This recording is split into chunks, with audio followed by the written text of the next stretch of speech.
लेकिन ईसाई और इस्लाम जैसे संगठित औपनिवेशिक मजहबों के पैदा होने के साथ उनकी परंपराओं, जीवन मूल्यों और अस्तित्व पर मानो संकट का पहाड़ टूट पड़ा। आज जहां पर अमेरिकी महाद्वीप है, वो कभी अनेकों जनजातीय सभ्यताओं का केंद्र हुआ करता था।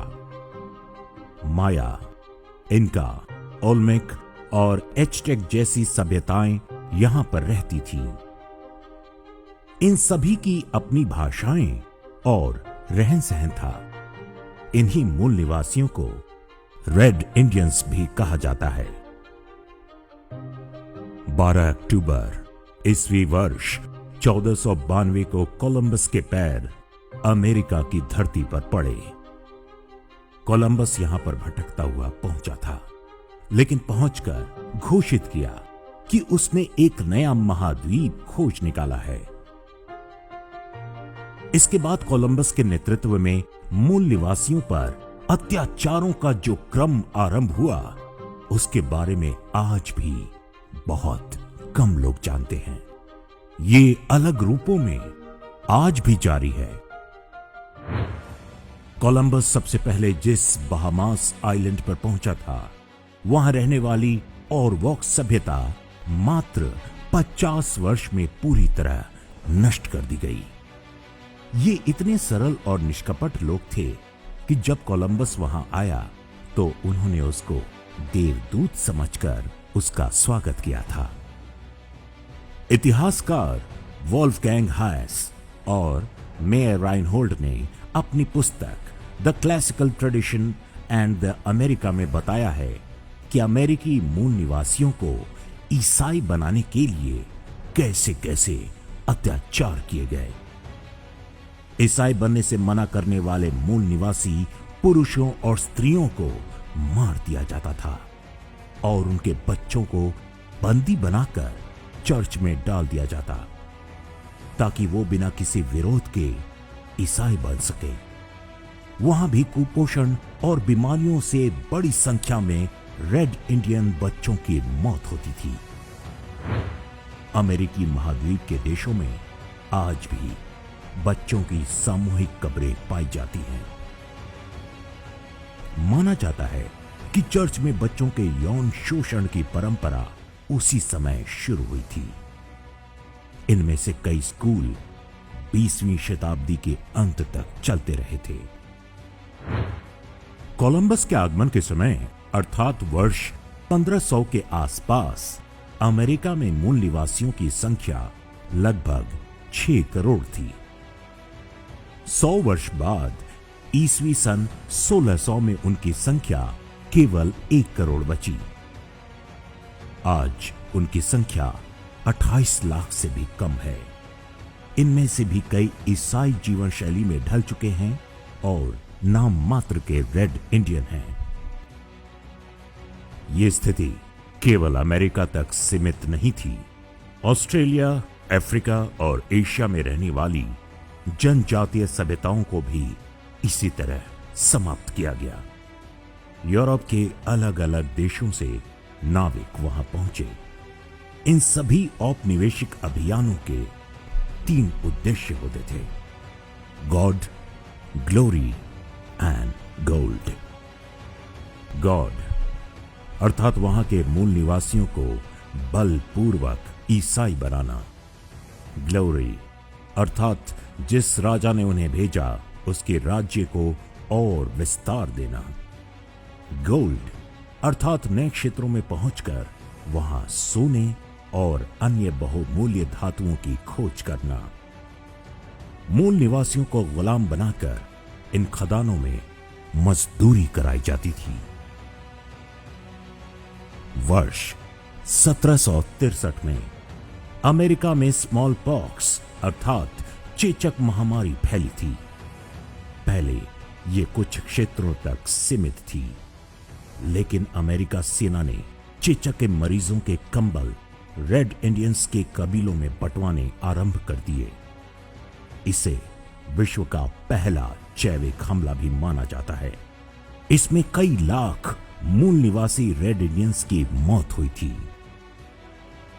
एक राष्ट्र के रूप में अमेरिका का संस्थापक जॉर्ज वॉशिंगटन को माना जाता है। वर्ष 1789 में वो अमेरिका का पहला राष्ट्रपति बना था।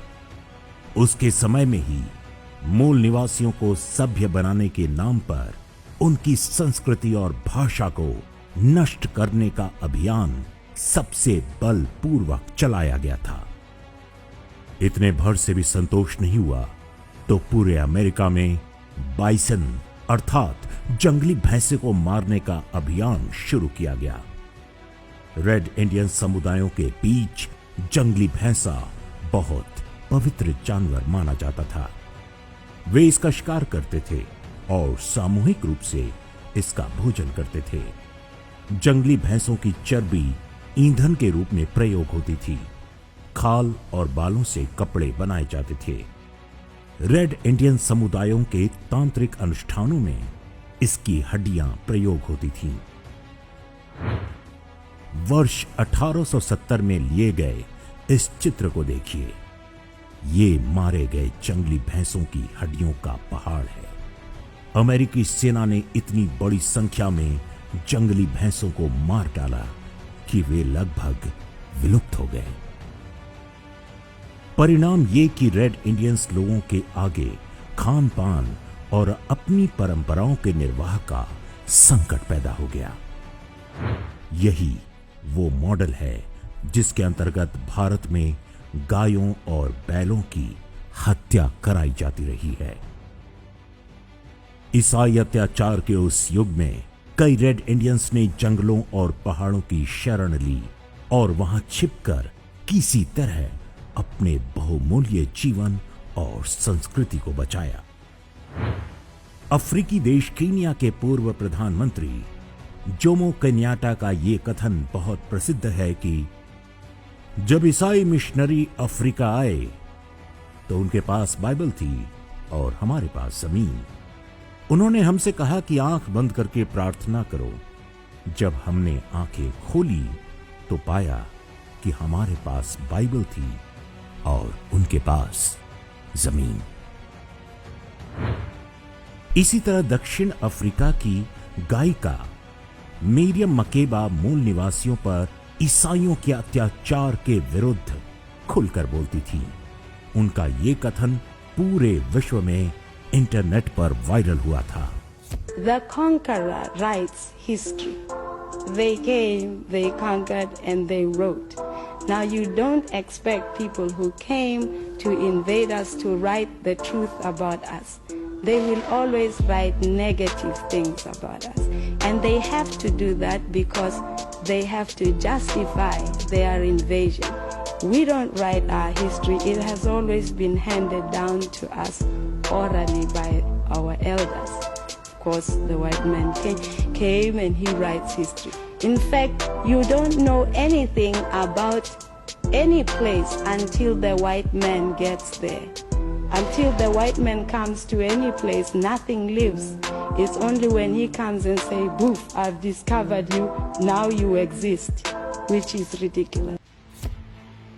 मूल निवासियों पर अत्याचारों का अपराध बोध कहें या अपने कुकर्मों पर पर्दा डालने का प्रयास, अमेरिका और यूरोपीय देश आज मूल निवासियों का सबसे बड़ा हितैषी बनने का नाटक करते हैं। इसी के अंतर्गत संयुक्त राष्ट्र द्वारा विश्व मूल निवासी दिवस का आरंभ किया गया। इसके घोषणा पत्र के अनुच्छेद 1A और B के अनुसार ये सामाजिक और आर्थिक रूप से पिछड़े लोग हैं। ये उक्त भौगोलिक क्षेत्र के मूल निवासियों के वंशज हैं जो उपनिवेशवादी शक्तियों के हाथों पराजित हो गए थे। उनकी सामाजिक, आर्थिक और सांस्कृतिक पहचान बाहर से आने वालों से बिल्कुल भिन्न है। मूल निवासियों की इस पश्चिमी परिभाषा के विपरीत भारत एक अपवाद है। भारत में भी इस्लामी और ईसाई आक्रमणकारी आए, लेकिन वे कभी भारतीय समाज को उस तरह से बदल नहीं पाए जैसी सफलता उन्हें अमेरिका, अफ्रीका और ऑस्ट्रेलिया में मिली। भारत एकमात्र सभ्यता है जो सहस्त्रों वर्षों से चली आ रही है। यहां के सभी लोग मूल निवासी हैं। भारत में केवल वे मूल निवासी नहीं हैं जो मानते हैं कि उनके पूर्वज अरब से आए थे। ये अलग बात है कि अरब के लोग उन्हें अपनी संतान नहीं मानते। पहले अंग्रेजों और बाद में कांग्रेस की अगुवाई में भारतीय समाज को बांटने के लिए आर्यों के आक्रमण जैसे झूठ गढ़े गए, लेकिन वैज्ञानिक अध्ययनों से उसकी भी पोल खुल चुकी है। वेदों, उपनिषदों और प्राचीन ग्रंथों में नागर और आरण्यक संस्कृतियों का वर्णन मिलता है। नागर अर्थात नगर में रहने वाले लोग और आरण्यक अर्थात वन क्षेत्रों की सभ्यताएं। अधिकांश वेद और उपनिषद आरण्यक संस्कृतियों की ही देन हैं। ऋग्वेद में 5 जनों का वर्णन मिलता है। इनमें ब्राह्मण, क्षत्रिय, वैश्य, शूद्र और निषाद आते हैं। निषाद सबसे प्राचीन जनजातीय समूहों में से एक माने जाते हैं। 5 जनों को समाज की उन्नति के लिए आवश्यक बताया गया है। प्राचीन संस्कृत साहित्य जैसे पंचतंत्र, कथा सरित सागर, विष्णु पुराण आदि में भी नागर और आरण्यक समुदायों के मेल जोल की अनेक कथाएं मिलती हैं। कहीं भी इन्हें शत्रु की तरह नहीं दिखाया गया है। रामायण की तो पूरी कथा ही नगर और वनवासी समुदायों की आपसी मित्रता और प्रेम भाव पर आधारित है। महाभारत के युद्ध में कई जनजातीय राजाओं और राजपुत्रों ने भी भाग लिया था। ये पांडवों और कौरवों दोनों के साथ मिलकर लड़े थे। महाराणा प्रताप की तो सेना ही भील जनजाति के वीरों की हुआ करती थी। पहले मुगलों और बाद में अंग्रेजों के विरुद्ध संघर्ष में जनजातियां सबसे आगे थीं। हाल ही में आई फिल्म RRR में अंग्रेजों और निजाम के विरुद्ध संघर्ष करने वाले गोंड समुदाय के कोमाराम भीम और अल्लूरी सीताराम राजू की कहानी दिखाई गई है। अमेरिका और ऑस्ट्रेलिया की तरह ईसाई मिशनरियों ने भारत की जनजातियों को भी धर्मांतरित करने का प्रयास किया, लेकिन उन्हें बिरसा मुंडा जैसे वीरों के कड़े प्रतिरोध का सामना करना पड़ा। इस पर हमारे वीडियो का लिंक आप डिस्क्रिप्शन और कमेंट बॉक्स में देख सकते हैं।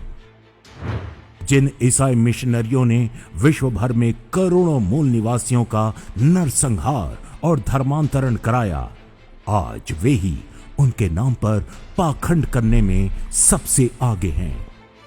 वे भारत में मूल निवासियों के नाम पर समाज में विघटन पैदा करने का प्रयास करते हैं। वास्तव में यहां भी वे वही कर रहे हैं जो वो अमेरिका, ऑस्ट्रेलिया और अफ्रीका में पहले कर चुके हैं। इन मिशनरी गिद्धों का एकमात्र उद्देश्य जनजातीय समुदायों को धर्मांतरित करके उनकी हजारों वर्ष पुरानी सभ्यता और संस्कृति को नष्ट करना है। स्वतंत्रता से पहले अंग्रेजों और बाद में कांग्रेस की छत्र छाया में वे बहुत हद तक सफल भी हो चुके हैं। इस वीडियो में हमने जो कुछ भी दिखाया है उसका संदर्भ YouTube के डिस्क्रिप्शन में दिया गया है। इस वीडियो को देखने के बाद आप उनका भी अध्ययन करें ताकि आप समझ सकें कि कैसे ठीक रेड इंडियंस की तरह ही भारतीय मूल निवासी सभ्यता को भी नष्ट करने का प्रयास चल रहा है। विश्व भर में लोगों ने नष्ट हो चुकी मूल निवासी सभ्यताओं पर हुए मजहबी अत्याचारों के साक्ष्यों को बटोरने का कार्य आरंभ किया है। हिंदू विश्व की सबसे बड़ी और एकमात्र शेष मूल निवासी सभ्यता है। हमारा कर्तव्य है कि हम विश्व के नष्ट हो चुके मूल निवासियों की कहानी कहें। आने वाली पीढ़ियों को बताएं कि अरब से निकले 2 आसुरी मजहबों ने हम पर कितने अत्याचार किए हैं, वे आज भी अपने काम में जुटे हुए हैं। इन मायावी असुरों का प्रतिकार हमारा सामूहिक कर्तव्य है। आखिर ये धरती पर मानवता के अस्तित्व का प्रश्न है।